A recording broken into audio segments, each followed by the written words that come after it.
Hello again, and welcome to our webinar today.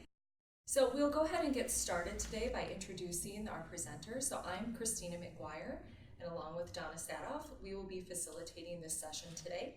We are also very fortunate to have with us some guests. Here with us today are Gail Peters, the HR lead for the Humphrey School of Public Affairs, and Heather Rafschel, the HR consultant from OIT. So Ann DeRusha, the HR lead from Youth Services, and Valerie Watson, the HR lead from Finance. They're also involved in this initiative. They are unfortunately not able to join us today. So we will have time later for Q&A with Gail and Heather. So again, welcome everyone. We're excited for you to be here today to learn about what's next in the performance management at the U. As you know, we have moved to the Performance Management 2020 process. This webinar will provide a brief recap of best practices to this point, which include goal setting and ongoing conversations, and we'll revisit and explore the 2+2 model for coaching, which can be used to provide feedback to employees during your regular conversations throughout the year. Also, this webinar is an opportunity for you to ask any general questions that you may have about the 2020 performance management process. So typically when we hear performance management, we think about the year-end process and specifically the form.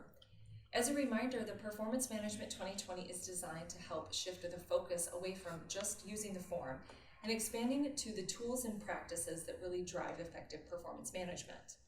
As we have shared previously, this process, the Performance Management 2020, is grounded in best practices and tools to effectively support performance and development to foster success in employees and teams. So at the core are setting goals, having regular quality conversations about those goals, accomplishments, and developmental needs, and then also finally concluding that cycle with the formal review. So this process provides the chance for us not to only implement these best practices based on science about what really works, but also to do so in a common and consistent way across our units. So one reason that performance management is so important is because of its impact and connections to other aspects of managing employees. So one connection is to development.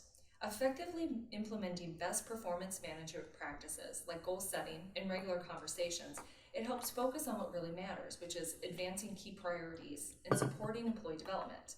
This might look different depending on the nature of the work, the individual needs and styles, but it is an opportunity for you as a supervisor to provide clear expectations and define success, and for the employee to participate in their own development by being proactive, asking questions based on feedback. Performance management is also connected to engagement. So listed here are two items on the University Employee Engagement Survey that are specifically related to the performance management best practices. And this data comes to us from the 2017 survey, but this October will be another chance to collect this data and to also see how things are going in your units. The two items listed here, the first one is, my supervisor provides clear and regular feedback on how well I do my work. And the second one, my supervisor coaches me in my development. So while the specific data vary between individual units, overall a common theme was that the responses were in general favorable for both questions, but more favorable for that top one listed there, that supervisors provide clear and regular feedback. And then for that bottom one about coaching for development. So the data indicates that the supervisor should continue to provide the clear and regular feedback, but also to ensure that you're investing in the time to coach employees in their development. As we will discuss momentarily, the 2+2 coaching is a model to accomplish this. The focus of this webinar is going to be on the 2+2 coaching, which is a strategy to make those regular conversations more meaningful. But before turning it over to Donna to describe that model, let's take a quick spin through effective goal setting as a reminder what this looks like. So effective performance management starts with effective goals, setting effective goals. So clear, relevant goals are the foundation for effective coaching and feedback, as well as for performance evaluations. So it is important to take the time to create well-designed goals. We know from science that employees perform better when they have goals. Big goals create big impact, so goals should be big, not just a task list. Who sets the goals doesn't matter, but managers are usually better positioned to translate a unit's strategic priorities to direct the work. Also, there may be a tendency for employees to give themselves easier goals. So best practice is for managers to lead the process and discussion, but not to dictate the goals, also get the employees' input. And then focusing on fewer goals, about 3 delivers higher performance. We all have a lot on our plates, and we typically don't have more than 3 truly meaningful things to get done each year. So identifying those few things gives us that clarity and direction. It doesn't mean there aren't other priorities, it just focuses effort on the goals that have the most impact. So having well-defined, meaningful goals motivates employees, focuses their efforts, and also helps them improve their performance throughout the year. So once the goals are set, it is crucial to discuss them regularly through ongoing check-ins. Check-ins provide the time to review progress, update goals and priorities, and set more specific shorter-term goals for projects and the day-to-day work. So as a manager, it is important to determine your strategy for regular check-ins. If you already have a regular check-in with your employee, revisit how things are going, and then make adjustments as the work changes throughout the year. If you haven't implemented them already, we encourage you to determine the best approach for you and your direct reports. Ongoing check-ins are important, but they do take time, and it can be difficult to consistently find the time amidst of all the other important work priorities and demands. So it becomes even more crucial to ensure that when you do conduct the ongoing conversations, that it is meaningful for the work and for the employee. Recently, employees in your units were asked to respond to these 2 items listed here to share how these conversations are going. The data shows that a majority of employees do meet regularly with their supervisor, and they largely felt that the conversations were meaningful to development. However, the data also indicate that there are employees that aren't having regular conversations with their supervisors. And the difference between the 2 data points also suggests that there is opportunity for conversations that are taking place to be more meaningful. And one way to ensure that your regular conversations are meaningful is to utilize the 2+2 coaching model in them. So I'm going to turn it over to Donna now to share more about this technique. Thanks, Christina. Appreciate it. So what I thought we would do before we dive into the coaching model that we're going to describe is do a quick chat. And so what I would like you to do, and you can see it on the slide here, I'm going to also enter it into the chat. What feels most challenging to you when you think about coaching your employees? What makes you want to put off doing that? What seems like an obstacle to you? So go ahead and take a few minutes just to answer that, and whatever you think of, what are sort of your pain points? Other priorities or deadlines? Absolutely. It feels like we can have so much to do as a supervisor.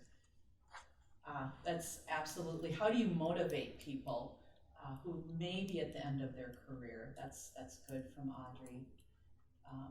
Helping them recognize that they have action to take. That's absolutely right. How can you motivate them? How can you help them develop self-awareness? Just another minute or 2. Those are really good questions and comments. And I think they're not uncommon in the least. And being open and having the ability to have a straightforward, honest conversation to get at the issues, that's really important. And how is it if you feel like you're not on the same page with your employee, what might you do to kind of see eye to eye, to align with what your expectations are? And that's good, yes.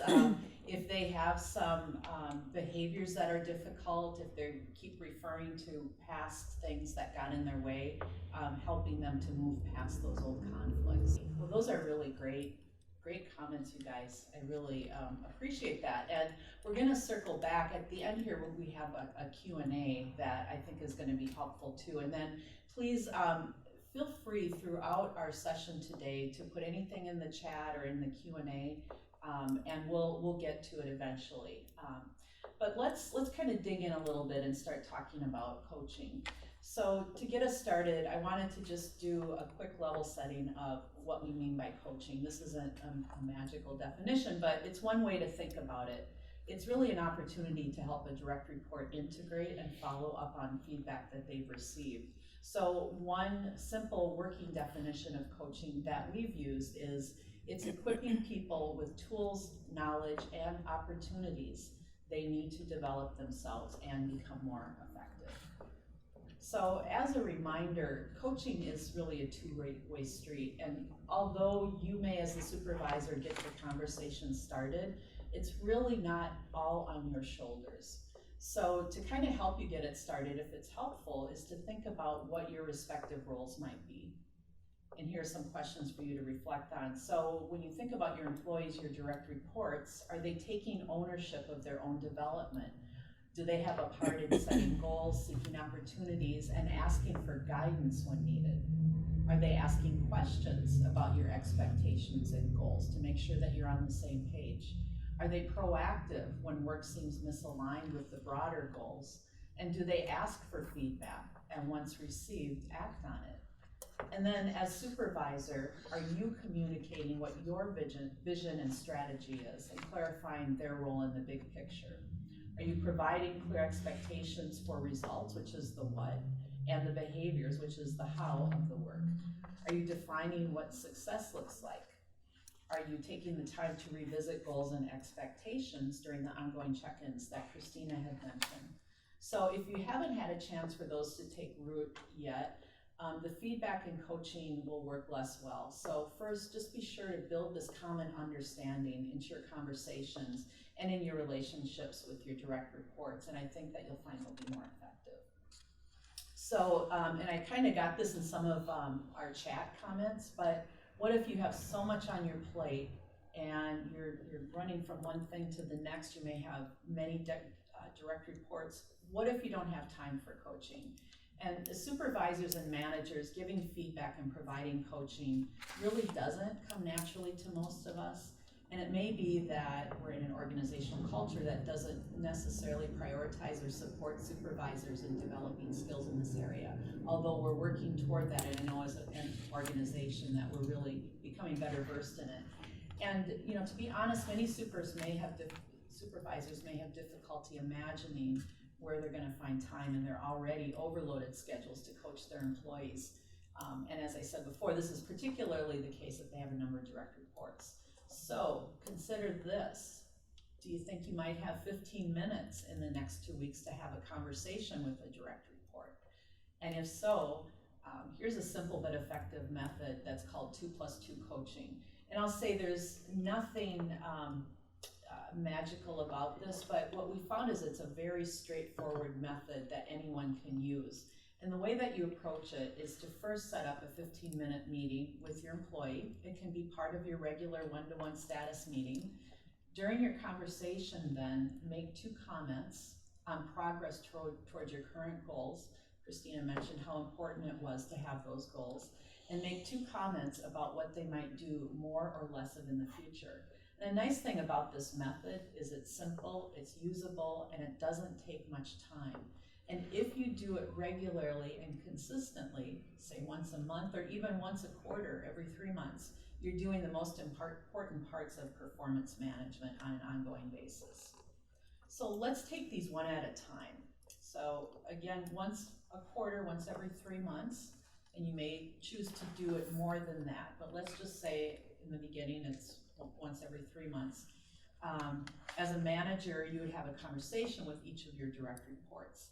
It can take as little as 15 minutes. And in that conversation, you'd need to communicate 2 things. So first, communicate 2 comments against the individual's goals. And just by way of example, it can sound something like, Chris, on that large project, I'm hearing great things from our college leadership team. You appear to be very inclusive in how you're managing that. And then, Chris, on the marketing and communications project, it appears to be about a month behind schedule. I'm not sure if you don't have enough resources, if you're not focusing enough attention on it, or just overwhelmed, but we really need to get that going. And yes, of course, you can add more specifics to this. So that's 2 comments against goals, not 2 comments against every single goal, but 2 comments about the most important things that you could coach or give that person feedback on. The second thing that a manager would need to communicate, and you as a supervisor might want to communicate, is what Marshall Goldsmith, who's a leadership consultant, would call quote-unquote feed-forward comments. And these are things that will help your direct reports be better contributors going forward. That might sound something like, Rob, make sure you're giving your direct reports time in front of the leadership team. It can be tough to become known around here, and leadership team exposure is a great way to do that. Or Rob, make sure you're giving your team a voice in your team meetings. You have lots of great ideas, but it's going to be helpful if you allow your team to speak first about theirs. So 2 feed-forward comments about things that your direct reports can do even better in the future to be an individual contributor or manager. So 2+2 coaching feedback is powerful, easy, and reasonably quick. And all of you can do this starting today. And something we've done to bring this to mind in our PM 2020 units, which includes all of you that are joining us today, is to send out the 2-question survey that Christina mentioned earlier. So most of us are developing in the art and skills of coaching and feedback, and we hope to simplify this process more by using this model. As we're talking about coaching, I thought it might be helpful to do a real quick review of the relatively straightforward feedback model that we've presented in our supervisory development course webinars and modules, which is the situation, behavior, impact, or SBI method. Here's a quick example of what that might sound like. So, John, I noticed in the team meeting today, you kept cutting off your colleagues when they were trying to give updates on their work. When you interrupt others, they don't feel valued and respected. Next time, I'd like you to practice the reflective listening skills we've discussed. So remember that as a supervisor, you may need to follow up a few times and continue to coach your employees on developing reflective listening skills and addressing behaviors. Feedback is not all or nothing. It's a continuum where you might need to continue giving your employees repeated feedback before they develop enough self-awareness to change behaviors. So what happens if your direct reports don't really seem open to feedback? It may be that a common challenge is when someone responds to feedback or coaching by even arguing, getting kind of defensive, or simply not seeming to care. Or someone may seem to accept your feedback and coaching, but then nothing changes, and it's as though you never had the conversation in the first place. When any of these things happen, the first thing to do is assess what's causing this. Consider whether you are delivering effective feedback, as we mentioned in the previous slide. Are you describing the situation, the behaviors, and the impact? Are you being direct and clear? If not, then improving your feedback giving skills would be helpful. But if you are doing all of these things and the person isn't listening or responding to your feedback, then the issue is probably a lack of self-awareness, low motivation to change, or both. So I wanted to just say a little bit about each of those things. So people who demonstrate self-awareness, and think of your direct reports as I'm describing this, they know their strengths, development opportunities, and can have open and honest conversations about them. If an employee seems defensive or doesn't respond to your feedback and coaching, consider, do they actually know what their strengths are? Is that something that you've shared with them before? Do they know what their needs are? So for example, do you have a direct report who constantly interrupts people when they're talking? Just like the example I gave earlier. Have they been given feedback about the behavior and the impact it has on others? Have they received this feedback more than once? To give them the benefit of the doubt, they may not be aware that they're doing these things. And if they do, they may not fully appreciate how big of an impact it's having. So helping them understand the negative impact on others is a place to start. And this does apply to both strengths and development needs. Many people aren't aware of what they're doing well. In fact, some of the most talented people can also be the most critical of their own skills and accomplishments. So be sure to give plenty of feedback in your coaching about strengths as well as development needs. If someone has self-awareness and knows what they need to work on, but they're not putting much time or energy into it, then there may be a lack of motivation to change. If the person is not motivated, then you'll find yourself giving the same feedback and coaching over and over again, but there will be little to show for it. In this case, the key is to try and understand why the person doesn't see the point of taking action to learn and improve. Then help the person see what's in it for them if they do put time and effort into it. By our nature, people strive for purpose and meaning in their lives, including at work, but different people are motivated by different things, which fall into one or more of the goals listed on this slide. Consider, what is your primary source of motivation? And if someone seems unmotivated, consider which of these may be the most meaningful to them and try to help them see how your feedback and coaching can help them achieve their goals. Are they looking for stronger connections with others, influencing others, having more autonomy, or demonstrating their skills and expertise? Keep in mind that other people may have very different sources of motivation than you do. So now I thought we'd take this opportunity just to go to some of the questions that we've been getting in. And at this point, I'd like to say hello and introduce our HR colleagues that have joined us today. Christina mentioned them at the outset, but Gail Peters, HR Director for the Humphrey School of Public Affairs, and Heather Rafschall, HR Consultant, Office of Information Technology. And I'm going to pose some questions to them that we have that are pretty representative of most questions that we get from supervisors around this topic. So I'll pose the questions, and then I'll ask one of us to jump in and answer the questions. So the first one is, how should I prepare for a coaching conversation? So Christina, you want to take that one? Yeah, so it is important to prep for these conversations, even though they're just supposed to be short, simple. But because the model is designed to be so simple, that the prep should also, be aligned to that and not be overwhelming. Preparation, a good place to start is with reviewing the goals that you had previously set with the employee, and then reflecting at that point that you're meeting with them, whether, what time during the week or the goal cycle or whatnot. What do you need to know about the goal at that particular time, or what new information might you have for the employee to provide to them? And then that will help you, kind of reflecting on those two things will help you shape those two comments that were the first two in that 2+2 model to start the conversation about the goals. And then also, if you have any method to capture previous conversations that you have had with them, you might want to review your prior notes as well. And then keep in mind too that these conversations aren't just one and done, so you don't have to cram everything into that one particular 15 minutes. They should be by nature and by definition ongoing, so there can be a next time, there should be a next time, but as you have the conversation with your employee and that you find that more time is needed to discuss a particular goal or particular needs that they may have, you may need to pivot into a longer meeting and schedule something beyond that 15 minutes. So just keep in mind that the goal is to have these 2+2 conversations in a regular cadence, but they should be targeted, short and simple, and so the prep should also be short and simple as well. Great, thanks Christina. Mm-hmm.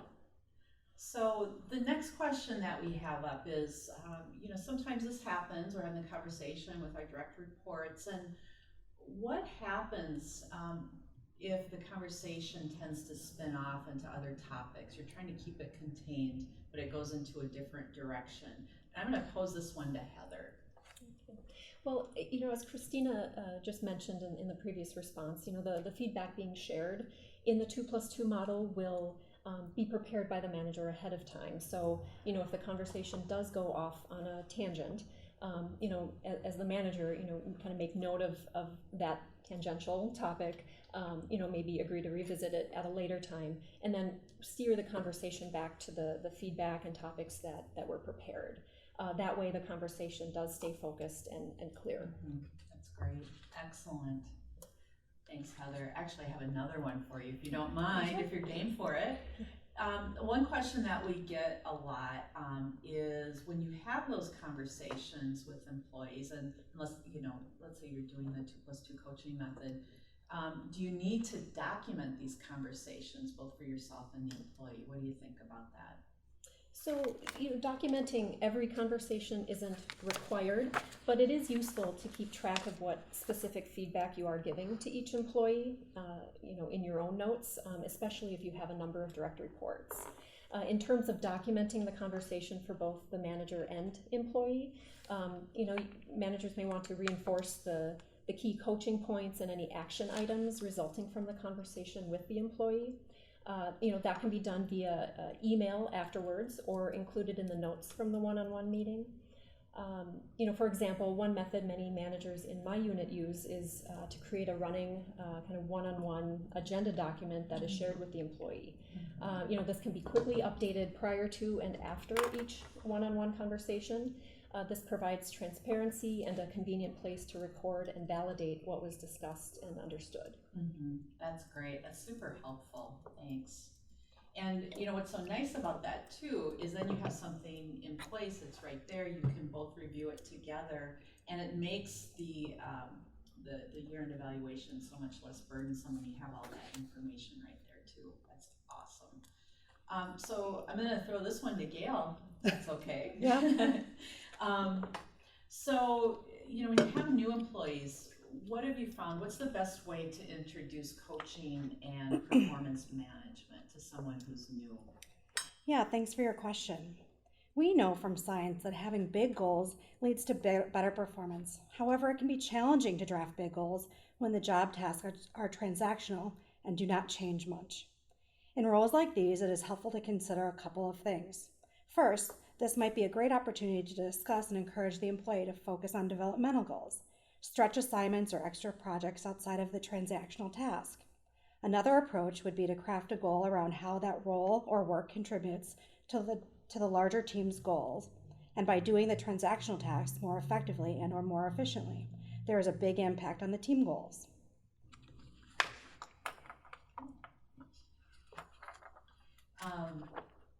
So I think it's, what it bears in mind too is that's really important for the onboarding process too, to make sure that those goals, the expectations, all of that is crystal clear. And, we sort of see that as part of the ongoing talent management process, which is really the full length of the employee development cycle, or the employee's life cycle here at the university. So that's great. Thank you. Is there anything else you want to? To add to that too, it also, by having that conversation with the employee, it sets the expectation that they really own their own development and really empowers them to participate in this process, as well as we saw a few slides back that in these ongoing conversations, there is an employee role and there is a supervisor role. And it really needs to be clarified to the employee that they should be empowered to participate in the conversations as well.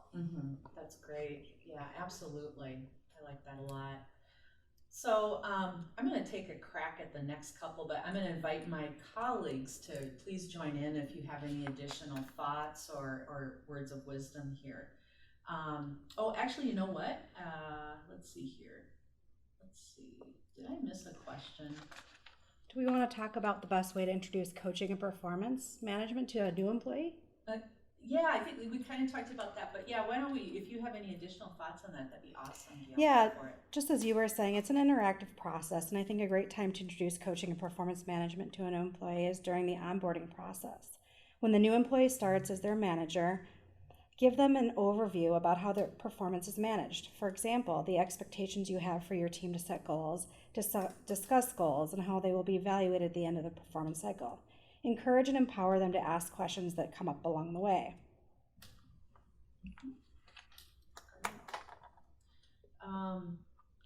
One of the things that we get questions a lot about is how do we coach employees who have some performance issues related to their behavior or attitude towards the work, but not the actual accomplishments. So I've got some thoughts, but would love to hear from my colleagues as well. So, here we've mentioned it in other, in the April 30th webinar that we did with all of you. We talk a lot about the what, the results or outcome of our work, and then the how, the behaviors that allow us to get the work done in a hopefully successful, impactful way. And it sounds like this question is more focused around the how of the performance rather than the what.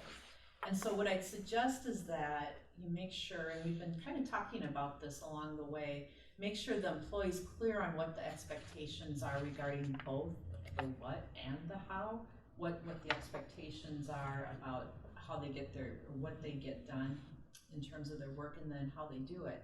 And if it's helpful to you, you might frame the behavioral expectations based on the leadership competencies or individual contributor competencies that are described in our supervisory development course. And I'll reference that at the end of the webinar here too, but that's at supervising.umn.edu. So I think it might be helpful just to throw out an example. Let's say the employee does great work when they're working alone, when they're working independently, but has challenges when they need to collaborate with coworkers. So you might look at the competency that we have around collaboration. And that competency has behaviors that include maintains productive relationships with others when faced with conflict, proactively keeps others informed of important updates, information, and issues, and listens respectfully and openly to others regardless of the level of position or background. So, and of course, as I say these behaviors, you want to add details specific to your direct report's job and unit, but you get the idea. So this could be a good subject. In fact, it would be quite a good subject for your ongoing check-ins with your direct reports to let them know how they're doing if there's something that they need to improve in their behavior. So giving that ongoing feedback along and then clarifying or course correcting as you need to. If difficulties continue to emerge, as I mentioned earlier, you might want to circle back and see where this individual's at in terms of self-awareness and motivation. Do you guys have anything else to add to that? You're good? No, other than if there is a behavioral problem comes up in the course of them accomplishing a goal, it doesn't necessarily have to wait to a scheduled 2+2 coaching meeting in order for it to be addressed. So. Oh yeah, that's a really good point. Yeah, absolutely. That's really true. So another question that has come up is what's a good way for me to gauge if I'm providing the kind of coaching and support my employee needs or wants? So how do I know if I'm doing a good job or if I'm providing what my employee is looking for in my coaching? And not to make this overly simplistic, but one thing you might do is just ask them if they're getting what they need from you as a supervisor in terms of support. And sometimes if employees aren't used to having that question posed to them, you know, what is it, you know, if you're the supervisor and you're asking your question, how can I support you in what you're doing? They may not be used to it, and so you might have to coach them a little bit in just saying, so for example, you know, I can help you by reviewing this document, or I can help you by sitting in on this meeting with you until you feel comfortable with it. So, you know, so just kind of have that conversation, you know, more specifically, and I mentioned leadership consultant Marshall Goldsmith earlier. He suggests that you add the following questions to your check-ins with your direct reports. And one is the simple question of, how can I help? And another one is, what suggestions do you have for me to be a better manager? And I actually kind of like that one. And it might seem a little bit out of our comfort zones initially, but you know, you might give it a try and see how your direct reports respond to it. You might find it's a great opportunity to create a practice of open conversation between the two of you. And then also, and Christina spoke to this as well, another important data point just in general in your unit or your team is to see what your employee engagement survey responses are. And as most of you know or have heard, that's going to be coming up again soon in the next month or so. So just to kind of have that on your radar. So we'll have an opportunity at the end for more. So just a couple more words here as we move forward. As we get to the end of the presentation, here are some next steps as you think about ways of implementing this coaching model. And again, I want to just say a couple things about that too. It's something to try, see how it works, and what we're trying to do is really winnow down, get to what's most doable for you, so it doesn't feel like it's this overly burdensome, like you have to spend an hour doing an ongoing check-in every week. You know, we want to keep it simple but effective. And as Heather was talking about keeping track of the conversations, you know, kind of the high points, how are your goals progressing, you know, finding out from your direct report where they need some support. Just, you know, keep track of those conversations, and then you can start thinking about what those next steps might be. But anyway, so we thought it would be helpful to present that 2+2 coaching model. And as you're thinking about next steps with your own direct report, you might discuss and agree on what your own next to-dos will be regarding goals, how often you're going to check in, and when you'll have the conversations about development.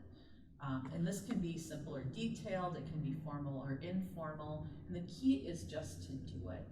Consider what makes the most sense for the work, for the individual, and ultimately for you, the supervisor, and what makes sense within your college, campus, or unit. At minimum, discuss and agree on what are the person's next steps, what are your next steps, when will each of you complete them. And also I'll throw in there again, how can I support you? So we've talked about goals, we've talked about ongoing check-ins, I shared a bit about coaching and feedback, the 2+2 model, and it's a lot of information to digest. And at this point, you might be wondering, what next? What does it look like for me? What I need to do to be successful in this new process? And what we want to do now is really to open it up for your questions. So we're gonna go ahead and have you go ahead and submit those. Oh, awesome! I have some really good questions already. Okay, so and I will call them out and I will answer them as they come, but I am also inviting my colleagues to please jump in and let me know. Feel free to take questions. I really like this one from Ingrid. What are your thoughts about how to build trust in order to do this work effectively?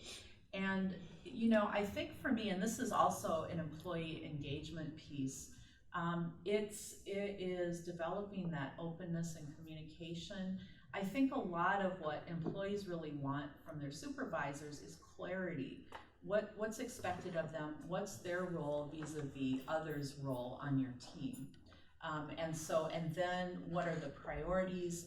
And that's how you build the goals. And how do those goals connect with and align with the unit's goals? And I think that clarity, I think really what I tried to throw in there is also that trust building piece, I believe really is that openness to accepting feedback from your employees, from your direct reports. What is it that you can be doing better as a manager? We've all got different learning styles, we all have different communication styles, and as a manager, it's super helpful to really get to know your employees' strengths, their styles, and then begin to work with it. Again, clarity and communication is so important, and I think if you can do that by consistently having these ongoing check-ins, just touching base, that'll go a long way to building trust. I don't know if all of you have anything to add to that. Not to add, but maybe to emphasize that consistency piece. So building trust by consistently having these conversations, even when other priorities or work demands come up, but just to create that space to show that the employee that it is important to talk with them about their goals. So. Yeah, that sounds really good. And I like this. How do you manage the performance of team members who has seen many leaders and styles? Sort of that change. It sounds like there's been a lot of change in this person's unit. And, I think it's, again, not to kind of keep going back to the same theme, but if you're a new leader, you really are on an individual basis getting to know the folks on your team, and also, frankly, know the ins and outs of their work, finding out what their strengths are, what their areas for development are, but also I think it's helpful to know what their struggles are. What do they find most energizing and exciting, and what do they find most daunting and difficult? What are some of the obstacles that they're dealing with? And I think, just sitting down, sharing with them, again, what the expectations are, the goals. So that's on an individual basis. And then, of course, as a team, what are the overall ways and guidelines for how you're going to operate as a team? That how piece, I talked a little bit earlier about the how. the work is getting done. And certainly that's something that you deal with on an individual basis, but you also want to set those for the whole team. How as a team are we going to present ourselves, operate, get our work done? And so that you have those to really hook into as well on an individual basis. So that's what I would say about that. And again, do my colleagues have anything else to say? Oh, I would just add that while some people may have experienced many leaders, it might be that other leaders have presented a style that really worked for them. So perhaps asking what worked in the past with former supervisors, what didn't work so well, and maybe adopting some of those ideas or strategies for building that relationship. Mm-hmm. And I think it also goes back to for the manager to build trust with those team members who may have seen a lot of managers kind of come and go, and so building that trust is important. And while I think obviously leaders change, leaders have different styles change, but what we've been talking about today are things that are based in best practices. So regardless of kind of the changes in people around, it's all about setting the goals and providing and discussing how those goals are going through either coaching or feedback or questions. So hopefully the fundamentals of that performance management exist beyond and despite all of the other changes in styles and leaders that are just the nature of the work. Mm-hmm. Yeah, absolutely. Yeah, I know it's not, and just I think really acknowledging that it's difficult, especially if there was a supervisor that you kind of aligned with, sort of jived with, that isn't there anymore, and getting to know a new supervisor. I think it's natural for some anxiety to come up, and just to be able to openly talk about that, I think is helpful. There's someone had made a comment earlier, and I like it. It says, this was a comment actually about the thing about, are the conversations meaningful to your development? And the person mentioned, who owns that? Is it the manager? Is it the employee? Is it both? And I think,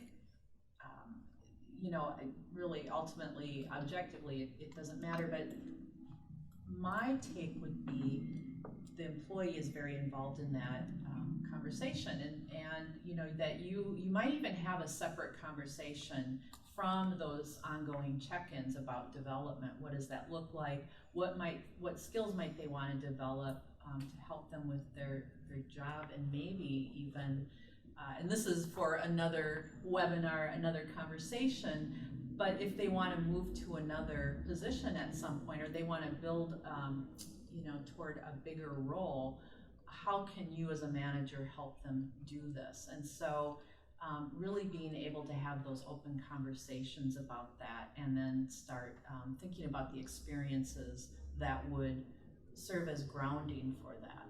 So do you have anything else to add to that? I guess I would add that sometimes employees don't recognize a development conversation, and it might be that the manager needs to call it out as an intentional conversation about the employee's development. Mm-hmm. Because while the manager may feel like they're having a discussion about what the future priorities are, or what their employees' ideas are about how they see themselves moving forward, it may not align with the employee. Mm-hmm. Absolutely. I think that's right. And that clarity, I keep coming back to that, not to kind of be a broken record, but I guess I kind of am going to be. How do you communicate that with your employee and have that openness, and just make sure that you're on the same page? And it's I think, Christina, you used this phrase, it's not a one and done kind of thing. It's an ongoing process, and yes, it takes time, but our hope is that if you do this on an ongoing basis, a regular, consistent basis, I think that builds. And then when we start talking about doing something like a performance review, and kind of having those year-end conversations, it's more of a check-in about, okay, let's look at all these conversations and the outcome, and how did we do? How did you do? What goals did you meet? What got in your way? What successes can we celebrate together? And I think just getting used to those conversations is really helpful. And, you know, again, as I mentioned too, it doesn't come naturally to us to have these conversations, and they can be quite daunting. And you're like, well, I'm not a coach. I'm here to do, you know, X, Y, and Z. But I think it is like kind of muscle memory. The more that you do it, the easier it becomes, the more natural it becomes. And again, to circle back on that 2+2 coaching, you know, you can start out pretty simply. It doesn't have to be some big, elaborate, you know, formal conversation that takes place. It can be simple. And what we wanted to do is provide some kind of a framework that you can use. And you don't have to call it 2+2 coaching. That's just, we are using that because it's based on an article that we use from this guy named Mark Efron, who has his work based on a lot of science and research. So anyway, and can I add something to that yes, too? ma'am, So another way to absolutely. think about it is that coaching is just an opportunity for you as a supervisor to provide feedback, and feedback is just information about how that employee is doing well. So really it's just you're giving them information about how they are doing and what they are doing against their goals in order for them to be more effective or more efficient in their work. Mm-hmm. That's perfect, and that's a great summary, I think, as we kind of are winding down. I don't see any more questions here. I think, you know, really what we've covered today, you know, it's not exhaustive, but I think it has hit the highlights, you know, for some of the major issues that supervisors deal with around these things of coaching and feedback. So here's what I invite you in terms of next steps. So, you know, sometimes when we're hearing, and I will acknowledge that some of this, and maybe most of it, will be review for a lot of you. But, you know, sometimes to solidify it is to really start talking to your teams and your direct reports about what you heard today. You might say that, you know, let's talk about our check-ins, and again, you don't even have to call them check-ins, but to have those ongoing points in time when you can touch base on the goals, as Christina was talking about. And then whatever you call it, maybe begin practicing some of those simple 2+2 coaching things. And also, and we'll go to the next page here, please do explore our supervisory development resources. We have a website that's still being built, the 2020 Performance Management site, which is 2020performance.umn.edu. And so it's a source to learn about the overall, the PM 2020 initiative. And we're moving toward this, but this is where the forms are going to be posted. It's where the link to future events and training opportunities will be. And so this is specifically for the folks doing this, which are the senior vice president units and also Humphrey School.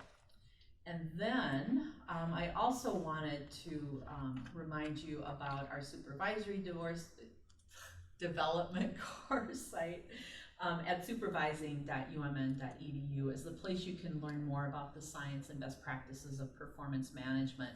So if there's something that you saw or heard today that you really want to dig into and really want to become well versed in, there's much more content. This was just sort of a high-level overview for you, but you can certainly access what we have in terms of past webinars.